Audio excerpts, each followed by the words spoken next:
ఇంకా ఎండాకాలం వచ్చేసింది. ఎంతో హెల్తీగా మనం కూల్ డ్రింకులు, ఐస్ క్రీములు తింటూ ఉంటాం. అవి కాకుండా హెల్తీగా ఉండటానికి, మనకి ఆరోగ్యంగా ఇంట్లోనే ఏ రోజుకి ఆ రోజు తయారు చేసుకోవడానికి సూపర్గా ఉంటుంది. ఇలా అయితే ట్రై చేయండి. ఫస్ట్ అయితే కొంచెం సబ్జా గింజలు 2 చెంచాలు నానబెట్టుకోవాలి. నానబెట్టుకొని 2 గంటలు దాంట్లోకి 2 నిమ్మకాయ చెక్కలు పిండుకొని సరిపడా పంచదార సరిపడా వేసుకొని మొత్తం బాగా కలుపుకోవాలి.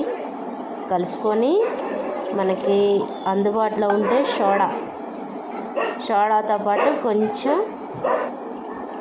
స్ప్రైట్ కలుపుకుంటే టేస్ట్ అయితే చాలా బాగుంటుంది. అలా ఏవి లేకపోయినా మనం ఈ సబ్జా గింజలు, నిమ్మకాయ, పంచదార ఇంత వాటికైనా సరే కలుపుకొని తాగితే ఎంత ఎండకి వడదెబ్బ తగిలినా సరే, బయటికి వెళ్ళి బస్సులో ప్రయాణం చేసి వచ్చినా, పొలం వెళ్ళి వచ్చినా, ఎలాంటి వాళ్ళకైనా సూపర్గా హెల్తీగా ఉంటాయి. ఒక గ్లాస్ తాగారంటే ఇలా చెప్తారు. ఏంది నోట్లో పెట్టుకున్నావు? ఎట్టుంది? లేదేం చెప్పు.